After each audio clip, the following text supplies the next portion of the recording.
Qui t'avait envoyé? Ah non, ah, c'est quoi là? Ah, c'est Papouche. Oh, Mamouche. Hein? C'est Mamouche? Babi Refourada. Héritier, toutefois, on est dans le bar, héritier Watanabe. Azamut Oyo a évité solo la trône à la coulisse. Mais héritier, Azam mal entouré, mal conseillé. Mon tout ça, ça m'a bé. Mon tout ça, m'a bé, faut l'accès à ça, m'a bé. Comprendre? Les lots au bango na bango baswana ki moninga au keka États-Unis ba beba nit. Congo France Nisona bango bango na biso nisona bango ekara molai France.com site ya kono masolo danzo masolo kitoko. Donc voilà, on continue toujours avec notre mission par rapport à Ningba Refla qui la team Wata bazonga na Kinshasa na yambi sous Mike Lokambapo bazolo bebele tozo ebate ceux qui oh wapeza bosolo oh wapeza lokuta. Mike Lokamba, bonjour. Bonjour madame. On a linga mingi donc na sekina on pona biki poteza ko inda na minitso. Là ba moni Mike Lokamba. Avec Mike Lokamba lo mamabe. Maintenant lo mamabe tu na lo baga vérité par rapport à la question oyo tunanga. Donc voilà. Donc voilà, Ningba Refla la team Wata na ebiti. Bamso abiba combattant ba lingile ba on da boule na Belgique. Miso abité ba mise miso ba côté li héritier Watana bezuwa pour y on dirait comme l'accès ba yende. Miso so Karino apporter les ceux qui héritier Watana be liba beto so ebate. Bazolo ba ebele. Ton avis par rapport à ça? En fait, Ramazan, ce qui est vrai, c'est ça que héritier, toutefois, on est dans le bar, héritier Watanabe. Azamut Oyo a évité solo la trône à la coulisse. Mais héritier, Azam mal entouré, mal conseillé. Stratégie, stratégie n'a pas en tout cas de Simbate. Moi, je pense que héritier, l'herbe qui concerne à Olympia, c'était de manière à ce qu'héritier à réfléchir et belé sur concert Wanandenge Simbagité. Alors, du coup, dans le bailo comme Moko, héritier, oui, bah visa tout le monde qui, mais tout le monde n'a pas visa qui est allé dans la télévision, tout le monde qui va visa qui est allé dans internet. Comment Makambu héritier cause à la discrété, il faut la rara au vie à tout le monde. C'est ça aussi, les gens disent ça aussi par rapport à là. Donc, il aime, il y a un là qui c'est pas. Il fait ça pour faire aux gens qui est à danger. Oui, maman ça là. Mais pourquoi pas ezalaka kaba tout faut maman yango. Voyage héritier, il faut tout le monde il faut héritier le mabé pour un voyage nae. Na rappelé le moko omoni fali à mémoire musicien des États-Unis. Le jour qu'il a reflé bango. Et puis ça fait la honte la musique congolaise na biso ba musicien va voyager ba reflé bango. Nana mona te bandang Mike Lokamba bandi carrière il y a journalisme à mon que ba musicien congolais na mboka libanda na pays européen ou bien na espace il y a ba américain tout le monde que non l'espace Amérique tout le monde ba refoulé ba musicien congolais et ça la maté mais tout le monde yango pas héritier ça fait la honte na musique congolaise na biso. Alors ngala lo babwe bazaki mal préparé. Bazaki vraiment mal préparé. Comment héritier ogenorotinda comme envoyé spécial na yo akende abkende liboso aussi longtemps visa au bazaki bazaki visa collectif bakendaka ensemble okende yo moroté et puis mutu batinda ki wana elle n'est même pas mire ya ko s'exprimer devant devant un service à immigration, tu vois. Donc Azaki est compétente à courir même pour répondre à la question. Et puis avion au Saliscal Nanzela. Et puis par exemple au Salanine. Na visa na bango sotali bien bazwa ki visa ya business té. Bazwa ki visa il y a visa touriste. C'est-à-dire que bah tourisme barozo na bango. Mais peut-être la fille na bozo banaye o azala kanango. Ce qui a fait que à lobby n'importe quoi que notre même surtout concert et groupe Monabiso dans la Sima Zolanda. Et par rapport à Mamakambo wana nde bakangeli bango omoni ke le monde entier bazolo ba la fille en question Libabe. Oui, effectivement. Libabe c'est parce que moni muto azana ba mpoka, moni muto yo azana ba bemingi nabatu. Sora sel musala isimba toujours te. Na rappeler le romoko. Moni est-ce que mona wana le nanga kangisa ki ba tsaki ba print na niveau ya la police. Ah. Donc, casier judiciaire naie eza mabe eza ropola. Eza par rapport ba bloc on a payé kangis et refoulé. Faut na rappeler batu. Pour les batie ba simbe na mabo amoni ke non moto akanga matro. Eza par rapport bat faut ba yeba eza parmi ba indice oyo service ya immigration pour akanga mi na New York. Ya le kaki. Akanga mi na New York. Ba musicien ba sukaki na Belgique. Donc c'est-à-dire que parmi les indices, wana na ba question oyo mundela zotuna ozokokolo ba te ba loba na français ozokokolo ba français te ba keno na anglais ozokokolo ba anglais te ba keno na ba langue nyonso tout ozokoka ko s'exprimer te. Donc voilà, il y en a ba qui héritiers qui mal préparé et donc voilà. Et puis hôtel au kendo là loyebi comme hôtel te. C'est la honte quoi. C'est vraiment le long, en tout cas, nous remercier d'abord Héritier Watanabe, en même temps nous féliciter mais prochainement Héritier. Nous avons tantôt annulation à concert, il y a Olympia, il a rappelé quelque chose. Il faut que vous bango. Tu sais, quand on a il y a tout le monde jaloux. Mais si on a posé tout le monde a progressé, tout le monde a évolué. Est-ce que l'évolution est allée? Concert Olympia Simbate, Angola, n'en parlons même pas. Les États-Unis et Simbité. La preuve est que ceux qui ont été héritiers, mais moi, on a même takangisi bango. Est-ce qu'on est pas sous tamsouye pas à soutenir les combattants par rapport à bazo la héritier bon c'est du n'importe. Non même pas na longola équivoque oyo qui qui se soit dans la sima dossier héritier Watanabe au Weranson au Kofi Olomide Fali eza di n'importe quoi on les a bobage. Ils ont un racontage bassesse donc Weranson n'a rien à voir avec les dossiers, les refoulements. Il y a des musiciens, il y a Héritier Watanabe. Moni est-ce que Weranson a un miracle à niveau de l'immigration on a biso mongoto raisonné dans le Congolais. Hein? Oui, mais dans le lobby, ils ont parmi les fuites on a tangi, mwana wana, kokanga matro. Casier judiciaire naie et beba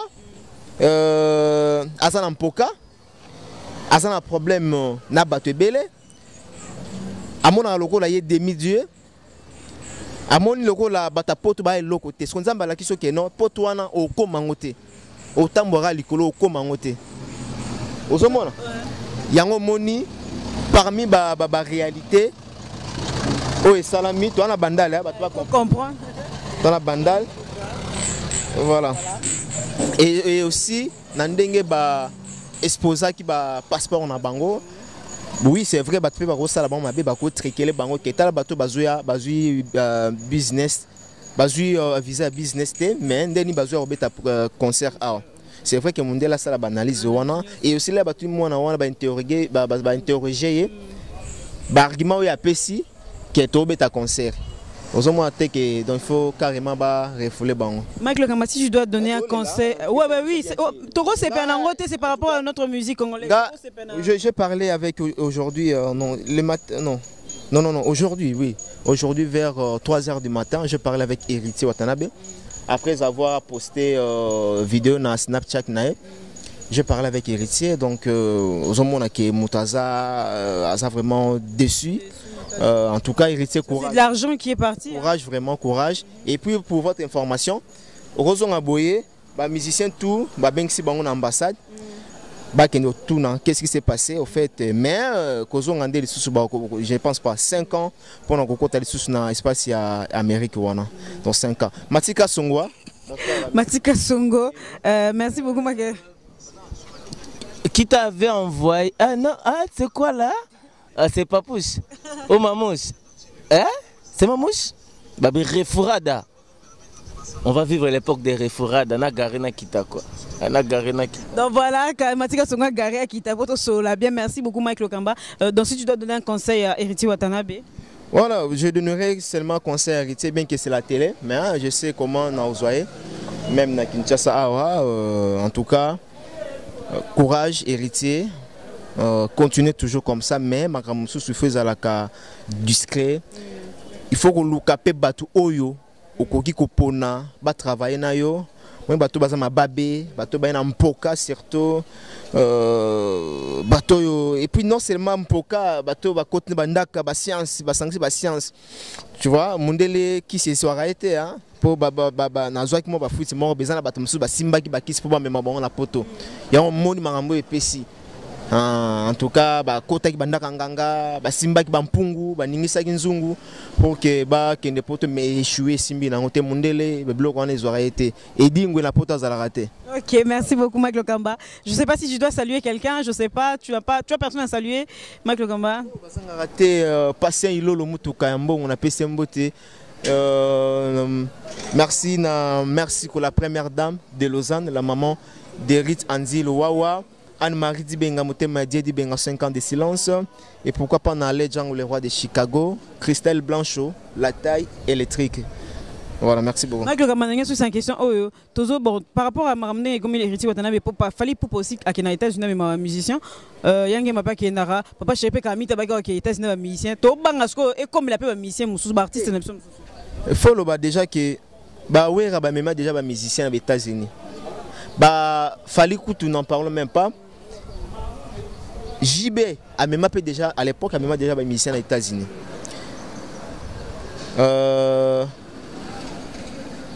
Oyo héritier Salisa oyo musicien ça raté fallait ça raté.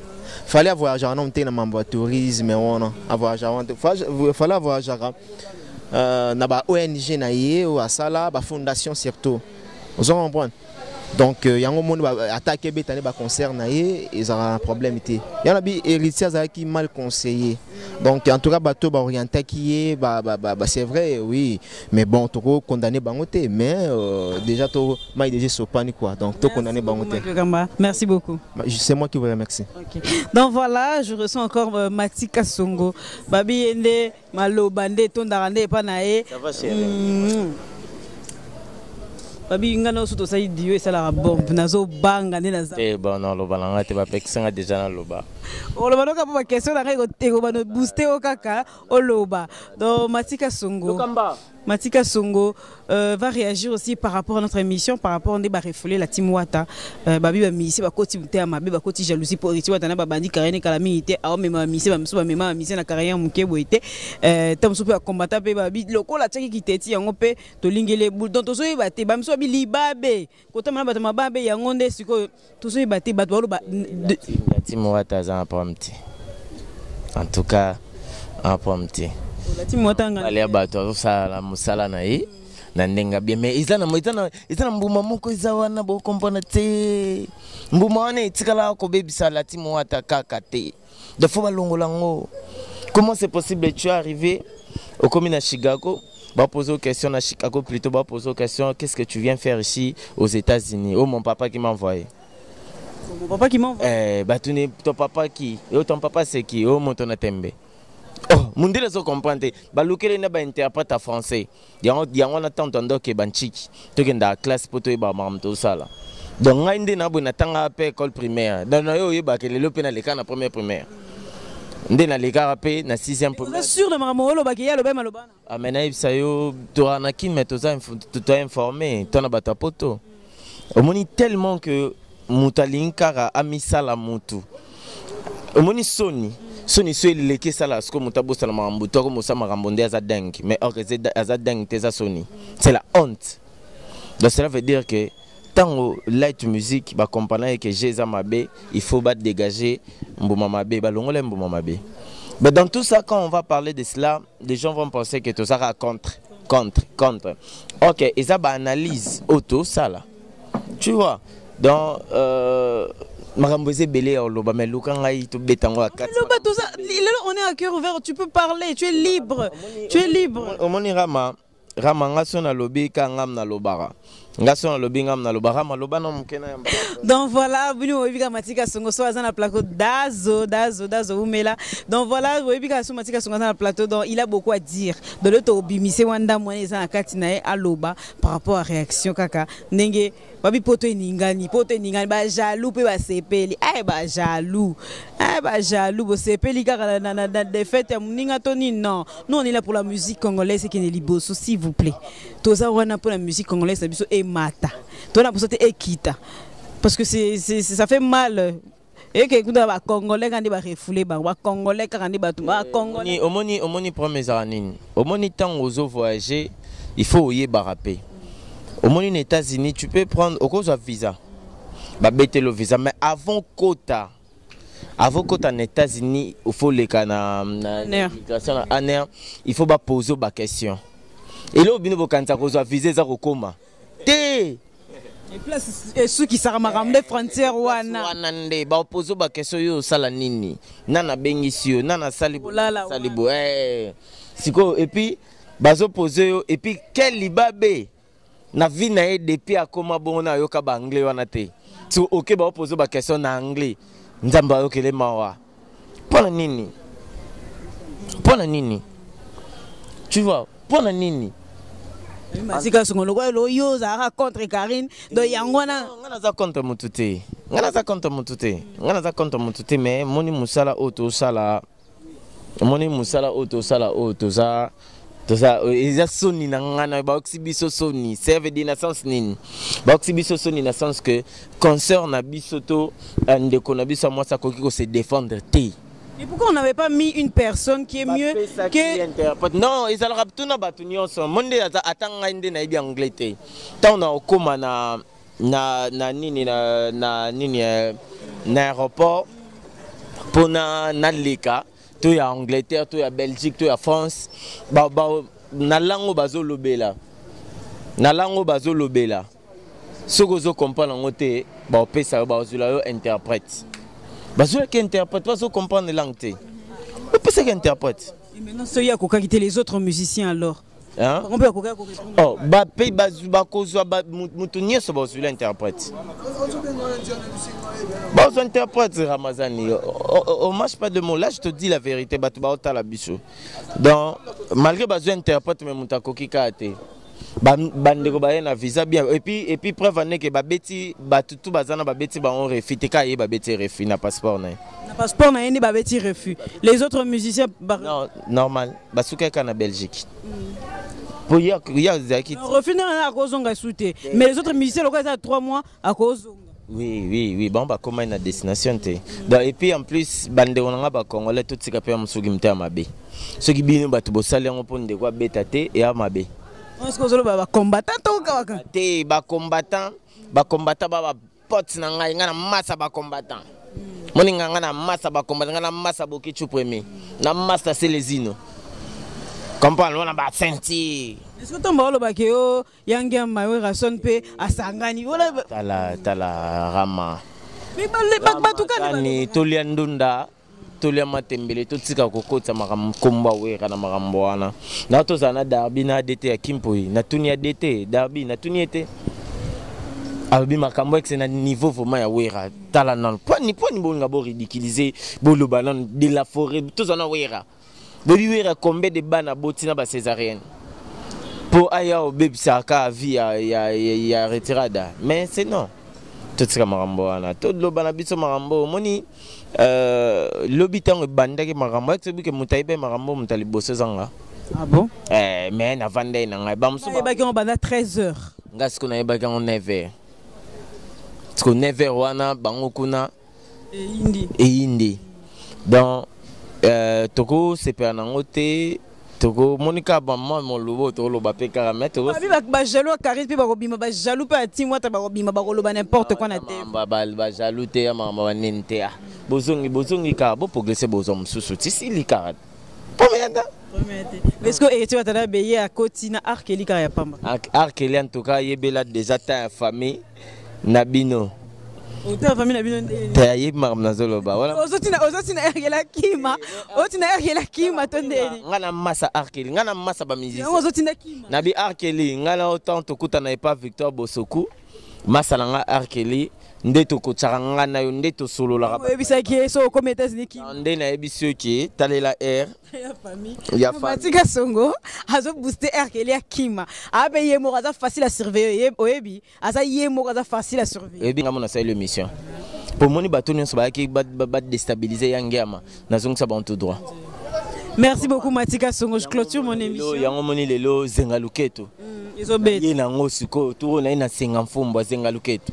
Dasoko meki pa na kati. Merci beaucoup Matika Songo, si tu peux remercier Batou ya Oyayo. Na Oyayo motema Stella Kaso. Ye déjà sobo qui est déjà na pesi mbote na bandeko tout balinga Matika Songo mebi de autoroute mon manager na pesi Picho Pacho sotali konko na Norvège. Merci na mbongo ya beluti na pour anniversaire na ngai dans le bon mon vieux na pesi Papi Kabakiriku na pesi Merimbate na pesi venanga Didio Kamo de Birmingham malgo zongi to salinde to lobagite zapeka promete et te marambango ele kanango dabino nyonso bolinga ngai boze belé na pesi venanga François Ngoyi na ba États-Unis kuna na pesi mbote place aza bino nyonso ba massa États-Unis merci beaucoup pour na mundele ndeto so mundela na beta reforada massa nanga na ba omi balé batinda bango na avion ba oh ba massa nanga to so na bango na anglais e ba massa nanga tanga komaki tanga komi ba benginga batuninga. Tu connais une fille là, Mabolin, Nabi, je connais Mabolin, oui. Elle est danseuse ici chez nous au Congo. Elle danse par-ci par-là dans deux clips. Ok, mais je comprends pas qu'est-ce qu'elle vient faire ici aux États-Unis. Nabi, en tout cas, cherchez vous-même comment vous pouvez arranger ça. Il m'a dit, tu veux qu'on efface quoi là? Nabi, tu connais les retiradas? Refoulement. Merci beaucoup Matika Songo, je clôture mon émission. Merci beaucoup pour la participation. Non? Pams, Yoana Autoya, Massa na place na chai babilamba cher, wana Pams fashion, koto na beta batona. Koto beta batona. Merci beaucoup Matika Songo pour la. Merci na yo ebi yo solobi ezara ekokisa maradon à part Stella. Sarah Mozan ezelengi. Donc tu es la seule au sol lobby qu'a fon exécutif. Merci beaucoup. Donc voilà, merci beaucoup à tous les fans.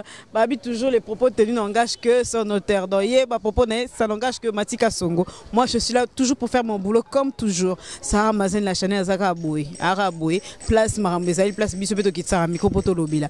Donc voilà, je remercie mon boss qui m'a suivi du début jusqu'à la fin. Monsieur Josué Didi Pumba, notre grand manager Junior Boukson Boukassa, Eba Boukassa, Mouna Sedik artiste na ma caméra pour la image à boué. Douceur bienvenue toujours. N'a point de rate à montage. Nasali Klendo ya R Ramsès, le seul et l'unique et pas deux comme toi. David Olito, un vrai tonton. Faustin Kababari na gata rota. Odilon Mampouya, plus que patron, plus que prêtre. Wanapena Yamakasi. Donc voilà, on se retrouve la prochaine fois avec plein de surprises. Coucou à toi, je reste ma bien là. Et Yannick Wenge, journaliste de Congo France, coucou Naobisiko Zali, Jimmy Matoko, à tout le monde, à notre honorable Kalengo et en Afrique du Sud. On se retrouve la prochaine fois avec plein de surprises. Au revoir et bye bye.